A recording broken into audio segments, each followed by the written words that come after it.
Assalamualaikum warahmatullahi wabarakatuh. Alhamdulillahi ala ihsanih wa syukru lahu ala taufiqihi wa amtinani. Asyhadu an la ilaha illallah wahdahu la syarika lahu ta'ziman li sya'nih. Wa asyhadu anna Muhammadan abduhu wa rasuluhu ja'ila ridwani. Allahumma salli alaihi wa ala alihi wa ashabihi wa ikhwani. Para ikhwan dan akhwat yang dirahmati Allah Subhanahu wa taala, para jamaah Majelis Ta'lim Samara yang dirahmati oleh Allah Subhanahu wa taala. Kembali lagi kita membahas tentang hadis-hadis akhlak yang dengan mempelajari akhlak kita berusaha memperbaiki diri kita sedikit demi sedikit ya, karena orang yang paling dekat dengan Nabi SAW pada hari kiamat kala adalah yang paling berakhlak di antara kita ya. Aqrabukum minni majlisan yaumal qiyamah ahasinukum khuluqa. Kata Nabi SAW, orang yang paling dekat dengan aku majelisnya pada hari kiamat kala ada yang paling baik akhlaknya. Oleh karenanya di antara doa yang dibaca oleh Nabi sallallahu alaihi wasallam dalam doa istiftahnya, Allahumma hdina ahsanal akhlaqi la yahdi li ahsaniha illa anta wasrif anni sayyi'aha la yasrifu anni sayyi'aha illa ant. Ya Allah, tunjukkanlah aku kepada akhlak yang terbaik dan tidak ada yang bisa menunjukkan aku kepada akhlak yang terbaik kecuali Engkau, dan jauhkanlah aku dari akhlak yang buruk dan tidak ada yang bisa menjauhkan aku dari akhlak yang buruk kecuali Engkau. Maka seorang berusaha bersungguh-sungguh untuk memperbaiki akhlaknya dengan cara mendeteksi dirinya, kekurangan-kekurangan akhlaknya dia deteksi, setelah itu dia perbaiki sedikit demi sedikit, dan itu perlu perjuangan ya, sampai dia menjadi seorang yang berakhlak mulia sehingga dia meraih ganjaran yang sangat besar, majelisnya sangat dekat dengan Nabi sallallahu alaihi wasallam. Kenapa? Karena imannya yang tinggi bisa dengan akhlak yang mulia. Kata Nabi sallallahu alaihi wasallam, akmalul mu'minina imanan ahasinuhum akhlaqa. Kata Nabi sallallahu alaihi wasallam, orang-orang yang beriman yang paling sempurna imannya dan yang paling baik akhlaknya. Dan subhanallah, di antara sempurnanya Islam mengajarkan segala sisi ya. Baik hubungan antara seorang hamba dengan Khaliknya, dengan penciptanya, demikian juga hubungan seorang hamba dengan sesama manusia, karena manusia selalu berinteraksi ya, sampai membahas tentang masalah tetangga. Yang ini mungkin tidak kita akan dapatkan dalam ajaran-ajaran yang lain ya. Bagaimana Islam mengajarkan berinteraksi dengan tetangga yang terbaik ya, dengan dalil yang banyak, dengan pembagian-pembagian yang begitu indah dari Islam. Oleh karenanya kita berusaha ya, mempelajari ajaran Islam ya, tentang bagaimana berakhlak yang baik kepada tetangga. Bahkan syariat menjadikan salah satu pintu untuk meraih surga adalah dengan berbuat baik kepada tetangga. Dengan berbuat baik kepada tetangga ya. Baik. Ikhwan dan akhwat, para jamaah Majelis Ta'lim Samara yang dirahmati Allah Subhanahu wa taala, kalau kita tidak tahu tentang pembahasan ini tentang hak tetangga, bagaimana kita bisa berbuat baik kepada tetangga? Maka pada kesempatan ini perlu kita belajar bersama-sama ya tentang teori bagaimana berbuat baik kepada tetangga, terus kita berusaha terapkan. Kita berusaha terapkan dengan tetangga-tetangga terdekat kita ya. Saya akan bahas beberapa poin ya. Pembahasan kita tentang hukukul jar, yaitu hak-hak tetangga.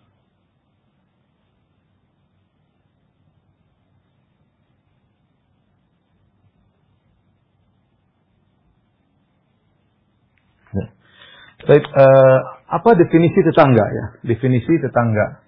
Ya.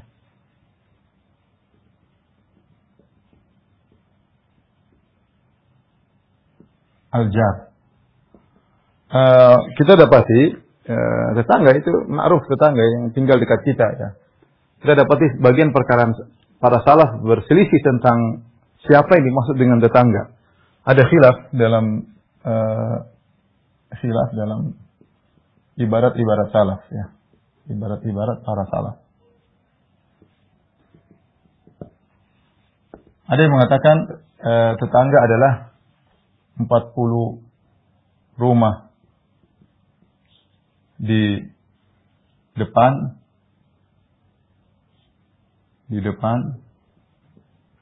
kemudian 40 rumah di belakang, kemudian 40 rumah ya di kanan, 40 rumah di kiri.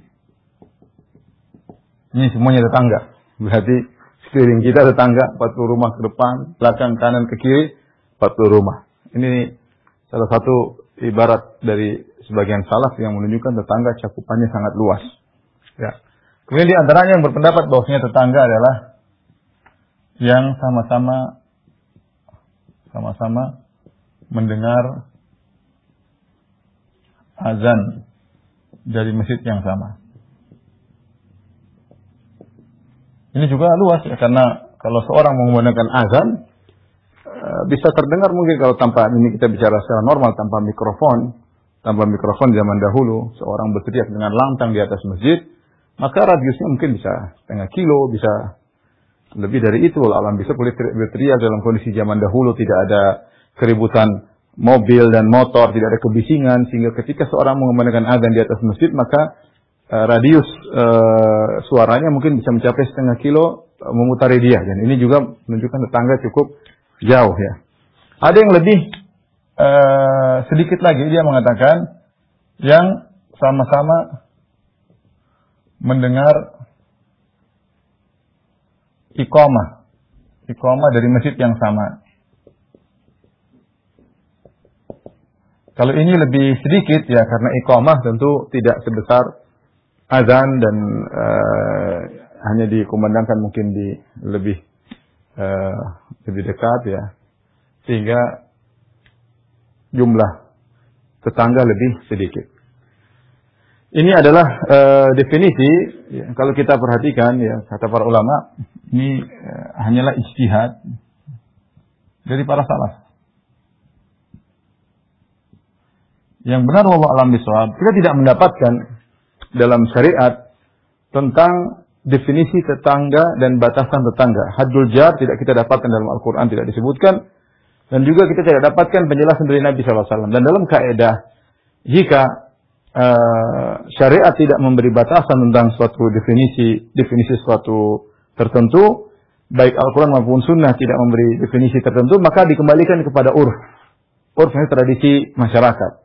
Ya, tradisi masyarakat. Kapan masyarakat mengatakan adalah tetanggamu, maka itu tetanggamu. Ya. Oleh karenanya ya, kita ketahui bahwa tetangga adalah yang dekat-dekat dengan rumah kita ya. Wallahu bishawab, namanya tetangga. Ya. Tetangga menurut urf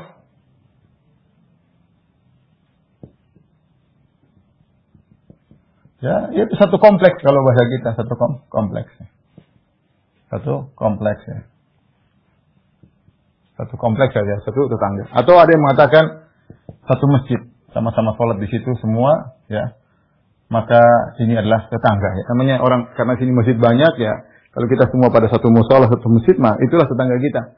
Kita kenal di masjid, mungkin belum pernah ke rumahnya, tapi kita kenal di masjid, itulah tetangga kita. Karena kita ketemu tiap hari dengan dia, ya. Apapun definisi tetangga, maka tetap aturannya tetangga yang paling dekat yang lebih utama dimuliakan, ya. Saya ulangi. Apapun definisi tetangga, ya,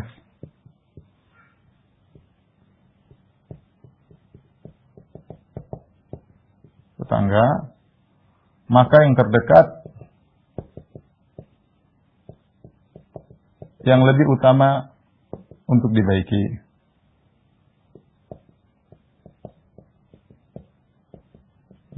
Sebagaimana dalam satu hadis ya, Rasulullah SAW mengatakan aqrabu min darika baban atau min dariki baban, itu yang paling dekat pintu rumahnya dengan rumahmu.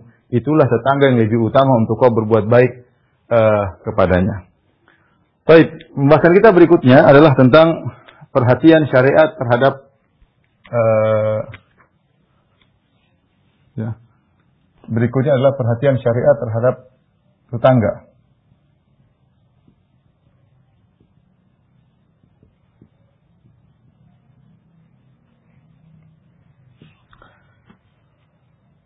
Bisa kita bagi dua, yaitu motivasi syariat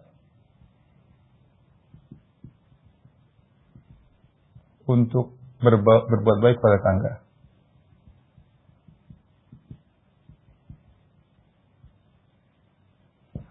Terlalu banyak dalil ya yang menunjukkan bahwasanya syariat memotivasi kita untuk berbuat baik. Banyak sekali. Saya akan bacakan di antaranya firman Allah Subhanahu wa taala dalam surat An-Nisa ya.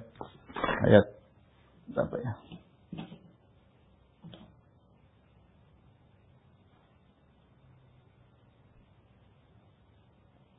Surat An-Nisa ayat 36.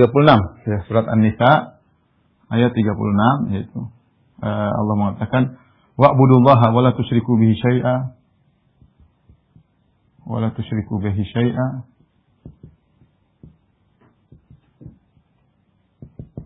wa bil walidaini ihsana wa bidzil qurba wal yatama wal masakin wal jari dzil qurba wal jaril junubi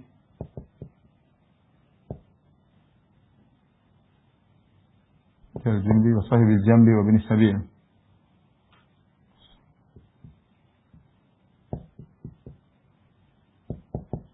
Wa binis sabil wa ma malakat aymanukum.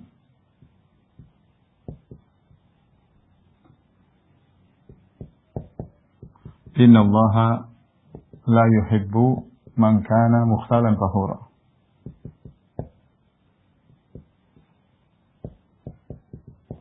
Saya perhatikan sini Allah Subhanahu wa taala berfirman ya dalam surat An-Nisa ya 4 ayat 36. Kata Allah Subhanahu wa taala, beribadahlah kepada Allah semata, wala tusyriku bihi, jangan berbuat syirik sama sekali. Kemudian Allah menggandengkan untuk berbuat baik kepada orang-orang yang Allah sebutkan secara khusus. Wabil walidaini ihsana, berbaktilah kepada kedua orang tua. Kemudian wabil qurba, berbuat baiklah kepada karib kerabat. Wal yatama, anak-anak yatim, wal masakin. Kemudian wal jari dzil qurba, ini tetangga dekat. Wal jari junubi, tetangga jauh. Wasahibi bil jambi, teman sejawat atau ada yang mengatakan istri. Wa ibnis sabil, dan orang musafir yang kehabisan bekal. Wa ma malakat aymanukum, dan juga budak-budak kalian. Inna Allah la yuhibbu man kana mukhtalan fakhura. Allah benci atau Allah tidak suka dengan orang yang sombong ya dan lagi angkuh ya. Perhatikan, ternyata Allah menyuruh kita untuk berbuat baik kepada tetangga. Ada al-jaril qurba, dzil qurba wal jaril junubi, tetangga dekat, tetangga jauh. Apa maksudnya tetangga dekat, tetangga jauh ya? Para ulama mengatakan tetangga ada 3 model.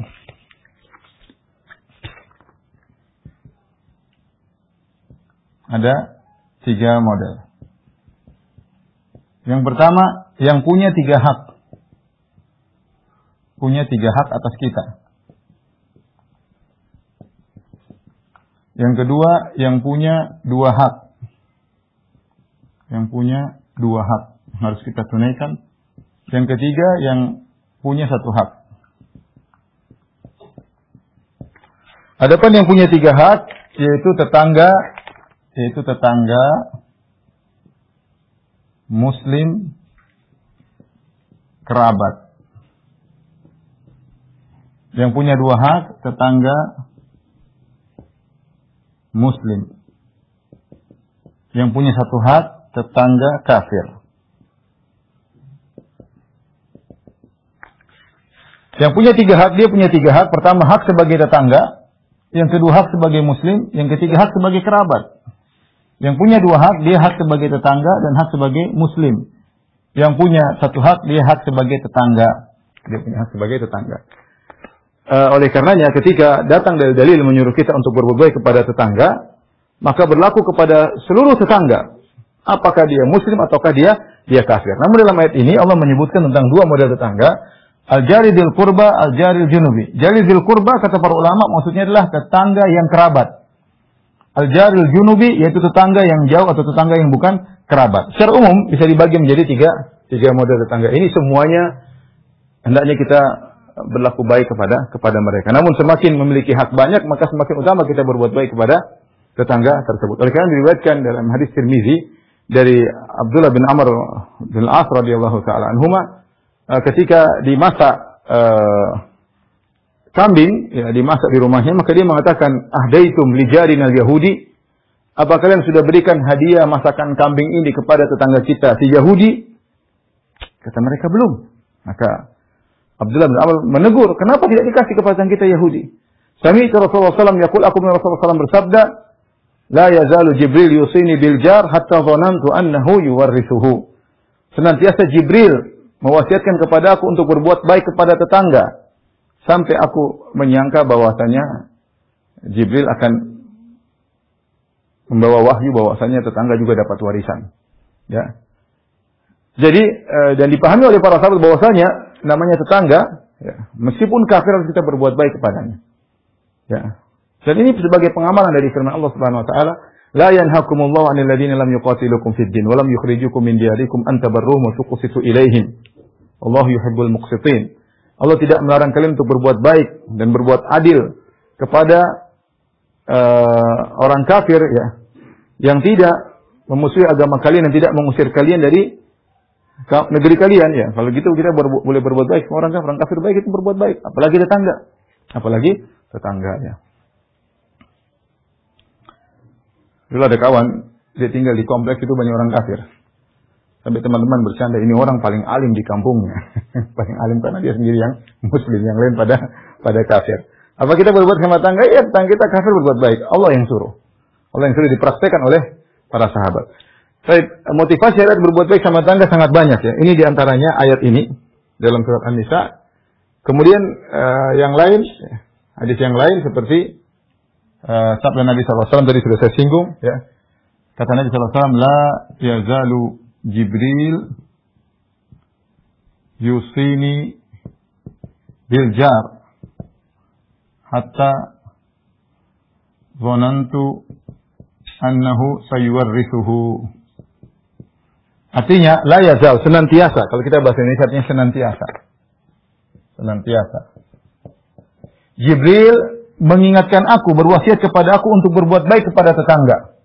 Ini menunjukkan Jibril berulang-ulang sampai kepada Nabi, ya Rasulullah, ya Muhammad, jangan lupa berbuat baik sama tetangga, wahai Muhammad, wahai Muhammad. Jadi Jibril punya perhatian mengingatkan Nabi untuk berbuat baik kepada tetangga. Ini menunjukkan berbuat baik kepada tetangga pahalanya besar. Kalau tidak besar, ngapain Jibril mengulang-ulang perhatian tersebut? Sampai-sampai Nabi mengatakan, hatta dhanantu annahu sayuwarrithu, sampai aku menyangka akan turun wahyu dari Allah melalui Jibril bahwasanya tetangga juga dapat warisan. Padahal kita tahu tetangga tidak dapat warisan. Kerabat saja tidak semua dapat warisan, apalagi tetangga. Tapi begitu sering Jibril mengulang-ulang agar Rasulullah SAW perhatian terhadap tetangga, maka Nabi menyangka tetangga akan dapat warisan. Oleh karenanya, ikhwan dan akhwat yang dirahmati Allah Subhanahu wa taala, majelis taklim Samara yang dirahmati Allah Subhanahu wa taala, jadikan tetangga kita sebagai lahan kita dapat pahala, ya. Terkadang kita berbuat baik sampai yang jauh-jauh, yang dekat-dekat tidak perhatian. Sama kawan jauh sana, jauh sini, Masya Allah kita perhatian. Tetangga dekat kita nggak pernah telepon, nggak pernah sapa, nggak pernah kirim kue, nggak pernah bantu, nggak pernah tengok-tengok. Ya, bagaimana? Ya. Kita ingin dapat pahala, kita yang hidup sebentar. Apa saja yang mungkin kita dapat pahala lakukan. Kalau kita punya duit, jangan ragu-ragu beli makanan, beli kue, kasih hadiah yang bisa kita lakukan. Ini diantara dalil tentang keutamaan berbuat baik kepada tetangga. Kemudian juga sabda Nabi SAW, man kana yu'minu billahi wal yawmil akhir falyuhsin ila jarihi. Kata Nabi, barang siapa yang beriman kepada Allah dan hari akhirat, maka berbuat baiklah kepada tetangganya. Falyuhsin itu berbuat baiklah kepada tetangganya. Dan nanti akan kita jelaskan. Berbuat baik kepada tetangga umum. Apa saja yang bisa kita lakukan kepada tetangga dengan perbuatan baik, lakukan. Allah tidak mengatakan berbuat baik dengan harta, berbuat baik dengan tenaga, berbuat baik dengan ini. Tidak, umum. Falyuhsin ila jarihi. Dan Nabi mengatakan, membuka hadisnya dengan barang siapa yang beriman kepada Allah dan hari akhirat. Yaitu Nabi mengingatkan kamu jangan pelit. Nabi mengingatkan kamu jangan pelit. Kalau kamu iman kepada Allah, iman kepada hari pembalasan, maka jangan pelit, berbuat baiklah kepada tetanggamu. Ya. Makanya hadis ini bergandengannya falyukrim dhaifahu, maka muliakanlah tamunya, ya. Di antaranya falyukrim jarahu, muliakanlah tetangganya, falyuhsin ila jarihi, muliakanlah tetangganya. Dan ini butuh iman kepada Allah dan iman kepada hari akhirat. Kemudian Nabi SAW berkata, khairul ashab indallah khairuhum li sahibihi wa khairul jiran indallah khairuhum li jarihi. Karena Nabi SAW sebaik-baik sahabat di sisi Allah adalah yang terbaik bagi kawannya. Sebaik-baik kawan di sisi Allah yang terbaik bagi kawannya. Dan sebaik-baik tetangga di sisi Allah apa yang terbaik bagi tetangganya. Anda ingin mencari al-khairiyah, keterbaikan. Banyak pintu-pintu menjadi orang terbaik. Di antaranya kalau Anda menjadi terbaik di sisi Allah, jadilah Anda tetangga yang terbaik. Artinya tetangga Anda nyaman sama Anda. Ya. Nyaman. Ya. Bagaimana caranya? Ya dia senang bertetangga sama Anda. Berarti Anda tetangga terbaik. Perhatian. Kalau ada dia susah dibantu. Kalau ada keperluan kita bantu. Kalau kita tidak mengganggu dia. Dan ini semua. Sehingga kalau Anda menjadi tetangga yang terbaik. Di kampung. Anda menjadi tetangga terbaik, itu orang terbaik di sisi Allah Subhanahu wa taala. Jadi kita bisa mencari al-khairiyah, keterbaikan di sisi Allah, di antaranya dengan jalan berbuat baik kepada tetangga. Kemudian juga Nabi sallallahu alaihi wasallam bersabda, "La yu'minu 'abdun hatta yuhibba li jarihi ma yuhibbu li nafsihi." Kata Nabi, tidaklah beriman seorang hamba sampai dia menyukai apa yang dia suka juga tetangganya mendapatkannya. Yaitu dia suka kebaikan. Kalau dia suka dirinya baik, ya dia juga ingin tetangganya baik. Ya. Dia hadirkan, ingin kebaikan yang dia rasakan juga dirasakan oleh tetangganya. Kemudian hadis yang lain, ya dalam satu hadis kata Nabi sallallahu alaihi wasallam, "Ya Abu Dzar, idza tabaqta maraqatan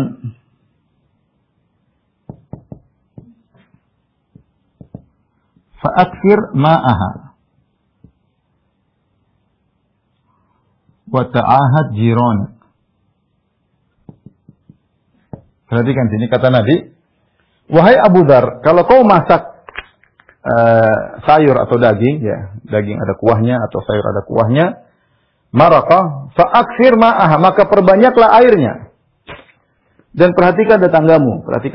Di sini Nabi SAW menyuruh seorang untuk berbuat baik kepada tetangga, bahkan pada perkara yang mungkin dia tidak punya. Kalau kau tidak punya apa-apa, kau miskin atau kau pelit, Nabi tidak mengatakan perbanyak dagingnya. Mungkin tidak semua orang bisa perbanyak daging, apalagi zaman dahulu. Ya, kalau tidak punya daging banyak, ya daging cuma sedikit, akhirnya diperbanyak, nanti bagi-bagi air kepada tetangga. Mereka bisa makan pakai roti, bisa pakai nasi. Ya, kalau zaman dahulu, ya mereka dalam kondisi susah. Jadi kata para ulama ini dalil bahwasanya tidak ada alasan untuk pelit sama tetangga. Bahkan kalau tidak punya daging, kasih air tidak masalah. Yang penting kuahnya sudah bercampur bumbu, sudah lezat. Kenapa ketika kau masak, ya mengganggu tetangga dengan aroma yang sampai di rumah-rumah mereka. Ya. Karena para ulama mengatakan kenapa Rasulullah SAW suruh perhatian benar kepada tetangga. Karena kita berusaha membagi kebahagiaan kepada tetangga. Namanya tetangga sering lihat apa yang kita bawa, apa yang masuk keluar rumah kita. Kita pulang dari pasar bawa makanan, dia lihat, ya kita bagi kebahagiaan tersebut. Ya, kita baru beli apa, dia tahu, namanya tetangga, ya. Apalagi kalau ibu-ibu sudah apa-apa segera tersebar, apalagi tinggal di satu kompleks, apalagi kemudian kompleks dipagari, ya sudah itu tetangga sudah.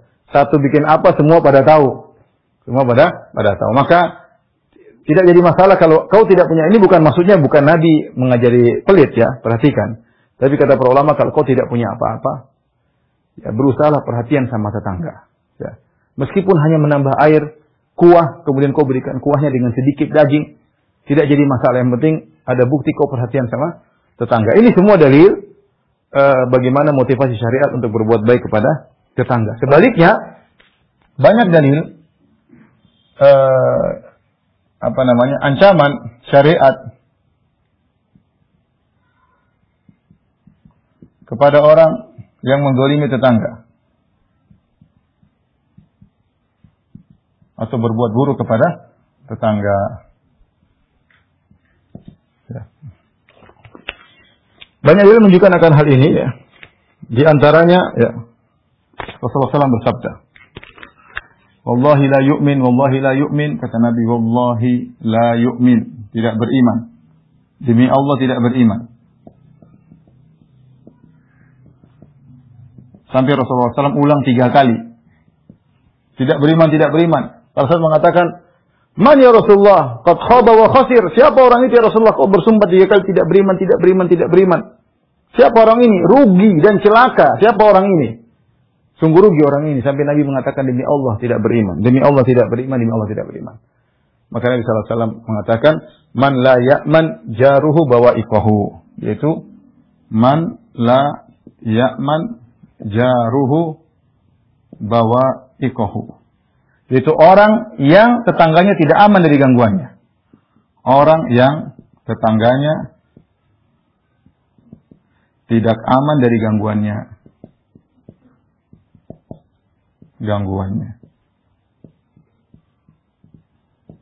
Ganggu suaranya, ganggu bau sampahnya, ganggu gibahnya, ganggu namimahnya, banyak gangguan dia berikan kepada tetangganya. Ya. Nabi mengatakan demi Allah tidak beriman, demi Allah tidak beriman, demi Allah tidak beriman. Ini ancaman yang besar bagi orang yang tidak menjaga hubungan dengan tetangga, bahkan mengganggu tetangga. Kemudian juga dalam hadis Rasulullah SAW disebutkan zukira li fulana, zukira anna fulana. Disebutkan dalam hadis Abu Hurairah, disebutkan kepada Nabi SAW, ada wanita fulana, ya, kemudian apa? Tusallil lail, senantiasa salat malam, ya, salat sunnah, ya. Kemudian wa tasumun nahar, taqumul lail, senantiasa salat malam, ini wanita ini. Wa tasumun nahar, senantiasa puasa sunnah. Wa tatasaddaq, dan sering bersedekah. Ini wanita, apalagi kurangnya. Luar biasa, ya. Rajin salat malam, siang hari puasa, suka bersedekah. Wa fi lisaniha syai'un yu'di jiranaha, tetapi lisannya enggak bisa dia jaga, dia sering mengganggu tetangganya dengan lisannya, entah dengan gibah, namimah, mengeledek, merendahkan, membongkar aib tetangganya. Ya. Nabi ditanya, bagaimana wanita ini? Kata Rasulullah SAW, la khaira fiha, tidak ada kebaikan bagi wanita ini. Hiya finnar, dia di neraka. Ancaman yang luar biasa, ya. Masuk neraka gara-gara berbuat zalim kepada tetangga. Karena berbuat zalim kepada tetangga tidak sama dengan berbuat zalim kepada orang jauh. Berbuat zalim kepada tetangga dosanya double. Ya. Sampai lihat wanita ini, dia sholat malam, dia puasa sunnah, dia bersedekah, tapi ketika dia tidak bisa menjaga lisannya, dia tidak mengganggu dengan fisik, tidak. Dia tidak mengganggu dengan melemparkan kotoran di rumah tetangga, tidak. Tapi diganggu dengan lisan. Ghibah, namimah, menceritakan kejelekannya, mengumbar aibnya, bikin sakit hati tetangganya. Hati-hati bikin sakit hati orang. Ya.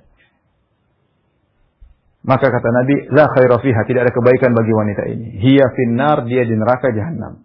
Wa dzukira, kemudian disebutkan kepada Nabi SAW jenis model kedua, anna fulanah, ada si fulanah, seorang wanita ibu rumah tangga. Tusallil maktubah, hanya salat 5 waktu. Dia tidak salat sunnah, tidak salat malam, tidak salat duha, cuma salat 5 waktu. Wa tasumu Ramadan, tidak puasa sunnah, hanya puasa bulan Ramadan. Wa tatasaddaq bi aswarin min akid, dan hanya bersedekah sedikit dari susu yang dikeringkan. Tapi tidak pernah ganggu tetangganya. Kata Nabi SAW, hiya fil jannah, dia di surga. Kenapa dia di surga? Apakah karena salatnya yang sedikit, apa karena puasa Ramadannya, apa karena sedekahnya sedikit? Bukan karena dia, itu semua dia menyebabkan dia masuk surga. Tapi di antara yang utama, dia berbuat baik kepada tetangga, tidak mengganggu tetangganya. Dia tidak mengganggu tetangganya. Dia jaga lisannya. Maka menyebabkan dia masuk surga. Maka hati-hati. Tetangga ini bisa juga bikin kita musibah di akhirat. Kalau kita ternyata berbuat zalim kepada dia, masalah di akhirat kelak, ya. Kemudian antara dalil, ya, yang menunjukkan tentang bahaya kalau berbuat buruk kepada tetangga, zina dengan istri tetangga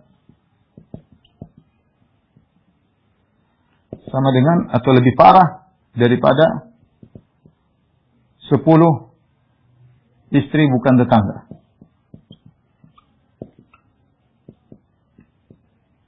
Dalam satu hadis kata Nabi SAW, "Ma taquluna fi zina?" Bagaimana menurut kalian wahai para sahabat tentang zina? Kata para sahabat, "Harramahullah wa rasuluh, fahuwa haramun ila yaumil qiyamah." Zina itu diharamkan oleh Allah dan Rasulnya, dan dia haram sampai hari kiamat. Kata Nabi SAW, "La ayyazni ar-rajulu, ya, bimra'ati jarihi ahwanu alaihi min an yazni bi ashra niswah." La ayazni ar-rajulu bi ashrati niswah ahwanu alaihi min an yazni bimrati jarihi. Kata Nabi SAW, seorang berzina dengan 10 istri orang, tapi bukan tetangganya, lebih ringan daripada kalau dia berzina dengan istri tetangganya. Ya, kalau dia berzina dengan teman istri orang-orang jauh-jauh, 10 wanita dia zinai. Istri-istri orang dia zinai. Ya. Masih lebih ringan daripada dia berzina dengan istri tetangganya.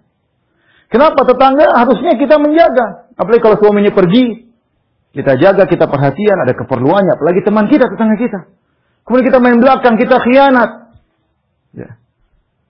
Makanya ketika dalam hadis Ibnu Mas'ud, Rasulullah SAW ditanya, Ayu dzambi a'zam ya Rasulullah, dosa apa yang paling besar? Kata Nabi SAW, Anta ja'ala lillahi niddan wa khalaqak.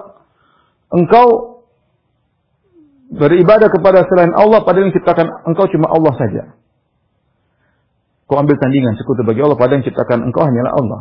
Kemudian antaktula waladak khasyata an yakula ma'ak. Kau bunuh anakmu, yang kedua dosa besar.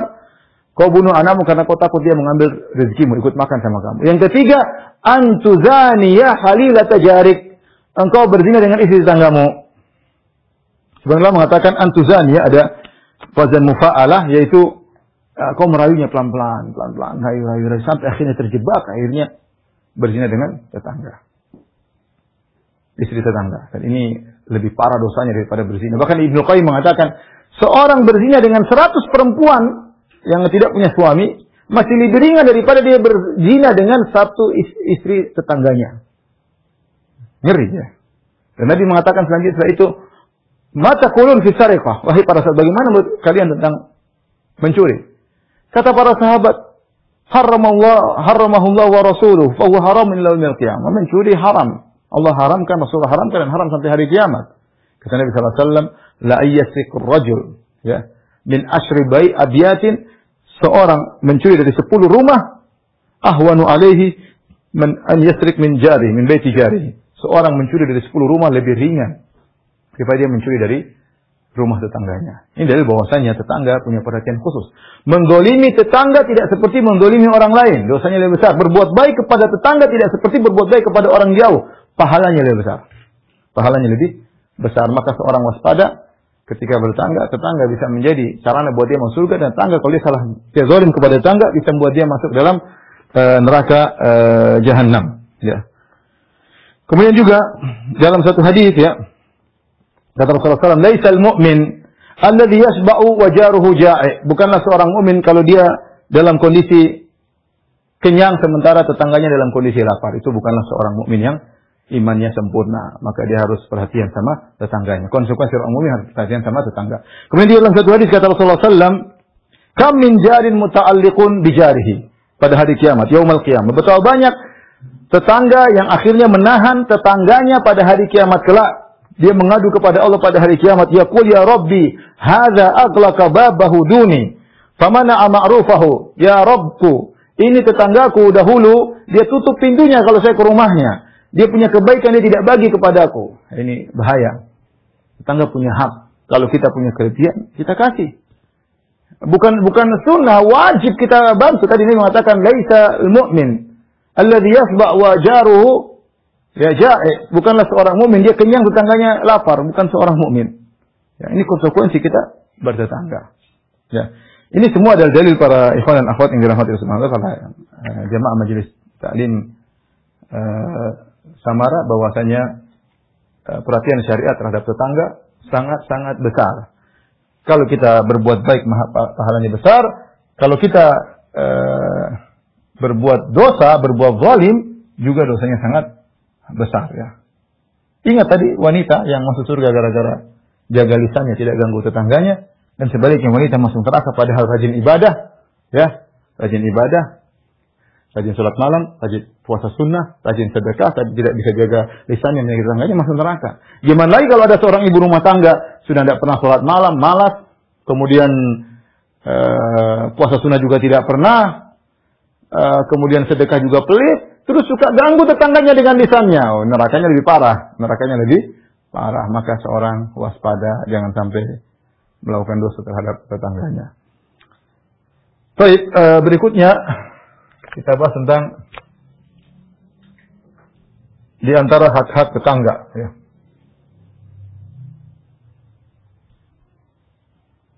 Ini hanyalah sekedar pengulangan ya. Apa hak tetangga? Banyak ya.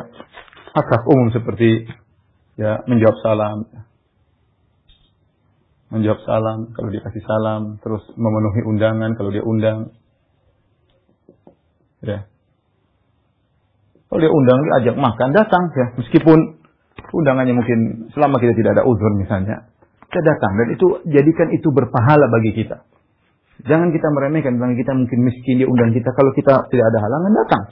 Makanya saya ingatkan ayat dalam surat, perhatikan sini, ayat dalam surat An-Nisa ayat 36. Perhatikan, Allah mengatakan, setelah itu Allah mengatakan, wal jari dzil qubur jari dzil junubi, berbuat baiklah kepada tetangga yang dekat dan tetangga yang jauh. Allah akhirnya tersebut dengan mengatakan apa? Innallaha la yuhibbu man kana mukhtalan fakhura. Allah tidak suka dengan orang yang sombong dan angkuh. Bisa jadi orang tidak melakukan kebaikan ini, tidak berbuat baik kepada tetangga, tidak berbuat baik kepada budaknya, tidak berbuat baik kepada orang musafir, anak yatim. Kenapa? Karena sombong. Nah, karena sombong, dia angkuh, ngapain saya tetangga? Orang miskin, saya nggak perlu berbuat baik kepada dia. Ya kalau kelewat juga tidak sapa, seakan-akan tetangganya ada dan tidak ada sama saja.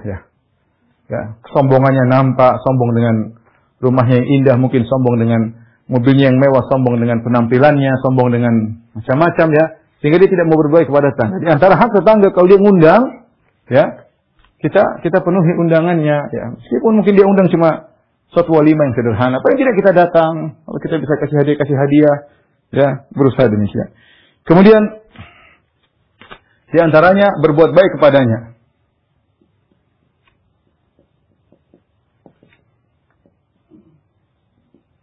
Berbuat baik kepadanya tadi sudah disebutkan, berbuat baik di sini bersifat umum. Berbuat baik di sini bersifat umum. Apa saja yang menurut urf adalah kebaikan, senyum kepada dia, kirim makanan kepada dia, ya. Kalau bikin kue kasih ke dia, ya. Kalau ada apa-apa perhatian anak-anaknya, ya. Nengok kalau dia sakit kita jenguk, ya. Intinya kita periksa kondisinya, jangan-jangan dia kelaparan, dia tetangga dekat, ya. Yang kita mampu, ya. Semakin dekat dengan rumah kita, semakin utama untuk kita berbuat baik kepadanya. Ya. Karena kita bisa tahu tentang kita ada yang berkecukupan, ada yang kekurangan. Berbuat baik dengan model kebaikan apa saja. Ya. Kalau misalnya hari Lebaran kita kasih hadiah, misalnya, ya. Ini apa ya? Ini kita cari pahala. Kita ingin jadi terbaik di sisi Allah. Kita ingin masuk surga. Allah buka pintu kebaikan, di antaranya berbuat baik kepada tetangga. Bayangkan Jibril berulang-ulang kasih wasiat kepada Nabi untuk berbuat baik kepada tetangga. Bayangkan bagaimana sahabat ingatkan keluarganya, kamu sudah kasih makanan kepada tetangga kita Yahudi atau belum? Tetangga Yahudi saja diperhatikan, apalagi sesama Muslim. Ya. Kemudian di antaranya bersabar atas gangguannya. Ini paling berat ini. Kalau bagi saya ini paling berat. Ya. Ya. Punya tetangga buruk itu adalah musibah. Ya. Makanya Rasulullah SAW dalam satu hadis mengatakan, ta'awwadu ya billahi min jaris su fi daril muqam. Kata Nabi SAW, ta'awwadu billahi min jaris su fi daril muqam. Ya, mintalah kepada Allah, berlindunglah kepada Allah dari tetangga yang buruk di tempat tinggalmu. Karena kalau kita punya teman buruk dalam safar, ya paling kita sabar. Ketemu dia dalam 1 hari, 2 hari bersafar, itu pulang. Mungkin kita lagi umroh, ketemu teman menjengkelkan dalam safar tersebut. Ya 10 hari kita udah pulang, nggak ketemu lagi. Kita ketemu orang, lagi hajian, ternyata menjengkelkan. Mengganggu kita haji, sudah sabar. 20 hari, 30 hari, 40 hari, kita nggak ketemu dia lagi. Ketemu kawan menjengkelkan di kantor, ya ketemu dia cuma pagi, sore kita sudah pergi meninggalkan dia. Tapi kalau tetangga setiap hari, bendino setiap hari ketemu dia, aduh. Bikin jengkel, menyakitkan hati, ganggu, ini memang berat. Sampai ada orang, bayangkan, sudah bangun rumah, bagus-bagus, kemudian dia sudah hiasin, ternyata tetangganya buruk, sengsara di rumah yang bagus. Tetangganya suka ganggu, bikin jengkel, entah suara ininya, suara anunya, bikin ganggu. Ya. Bikin sakit hati ya. Makanya Rasulullah mengatakan, ta'awwadu billah. Mintalah perlindungan kepada Allah. Jangan sampai tetangga yang buruk. Antum kalau pindah rumah berdoa kepada Allah, ya Allah berikanlah saya tetangga yang baik ya Allah. Jangan sampai saya dapat tetangga yang kurang ajar, tetangga yang tidak enak ya. Makanya kata Rasulullah SAW, arba'un minas sa'adah. 4 perkara yang merupakan kebahagiaan seorang hamba. Yang pertama, almar'atu sholihah, istri yang soleha. Oh ini kebahagiaan luar biasa. Yang kedua kata Nabi SAW, al-baitul wasi', rumah yang luas kebahagiaan. Yang ketiga kata Nabi SAW, al-markab al-hani, yaitu kendaraan yang enak ditunggangi. Enak kalau punya mobil dibawa enak, tidak pernah mogok-mogok. Kalau zaman dulu kuda, onta, Masya Allah, senang ya, kita bahagia, kebahagiaan. Kalau mobil mogok terus nggak bahagia. Ya. Kemudian yang keempat kata Nabi SAW, wal jarus saleh, tetangga yang baik. Kebahagiaan. Dia memang nggak bahagia ketemu senyum, ketemu di masjid, ngobrol. Senang ngobrol sama dia. Sekali minum kopi di rumahnya, sekali minum kopi di rumah kita. Wah, menyenangkan punya tetangga seperti ini.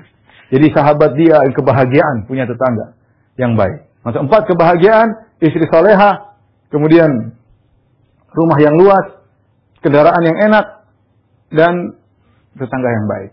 Kemudian kata Nabi, arba'un minasyaqawah.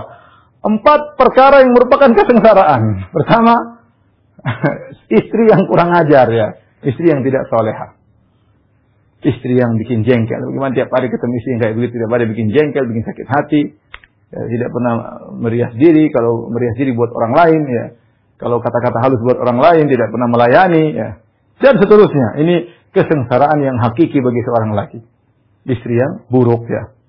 Apalagi berkumpul padanya sudah buruk akhlak, buruk rupa lagi, wah musibah luar biasa. Mending cari yang lainnya. Baik, yang kedua ya.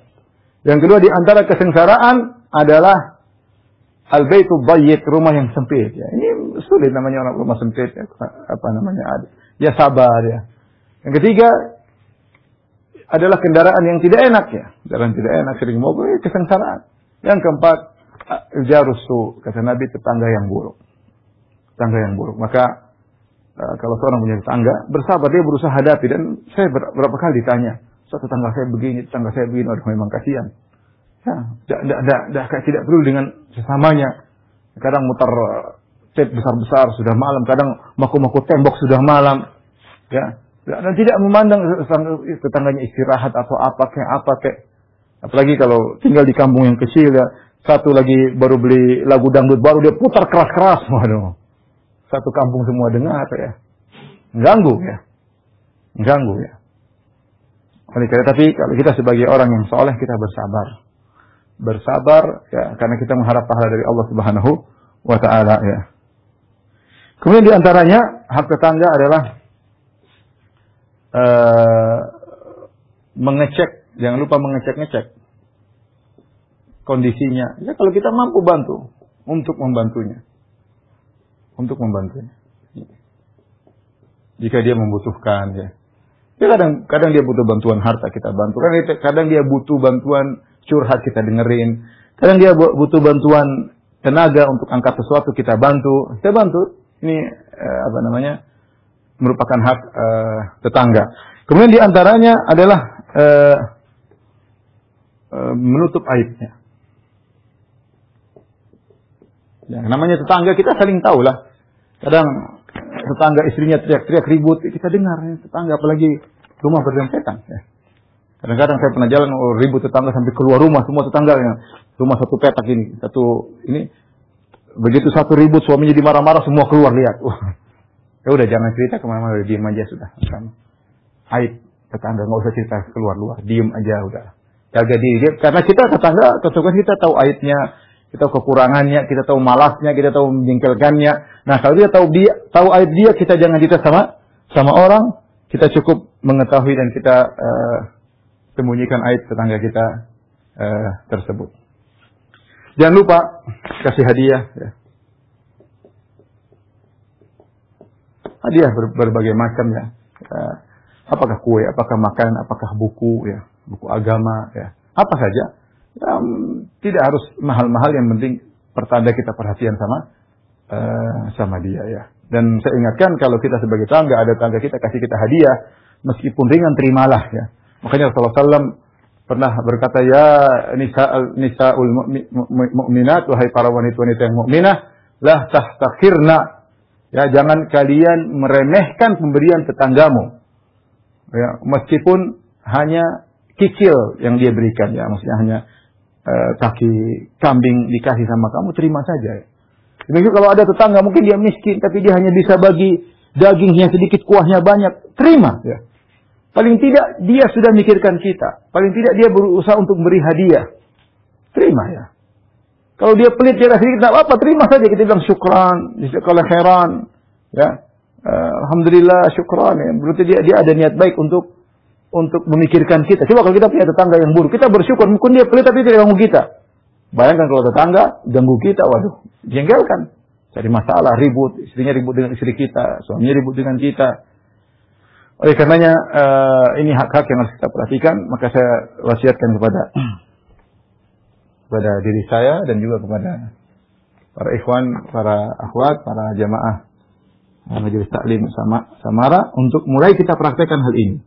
Alhamdulillah pintu-pintu kebaikan banyak, pintu-pintu menuju surga banyak ya. Kita mulai dari tetangga. Kita punya tetangga berapa orang sekitar 4, 5, cobalah. Sekali kita bikin kue bagi 5 orang ya. Sekali kita beli buku bagi kepada mereka, buku agama kayak kita bagi kepada mereka ya. Sebagai tanda sayang kita kepada mereka dan sebagai bentuk pelaksanaan sunnah Nabi Shallallahu Alaihi Wasallam, sebagai bentuk pelaksanaan sunnah Nabi Shallallahu Alaihi Wasallam ya. Tapi demikian saja kawan-kawan di Majelis Taklim Samara, apa yang saya sampaikan pada kesempatan ini. Mohon maaf atas kekurangan. Mudah-mudahan kita bertemu di kesempatan yang lain. Semoga kita menjadi tetangga yang terbaik bagi tetangga kita ya. Wabillahi taufiq wal hidayah. Assalamualaikum warahmatullahi wabarakatuh.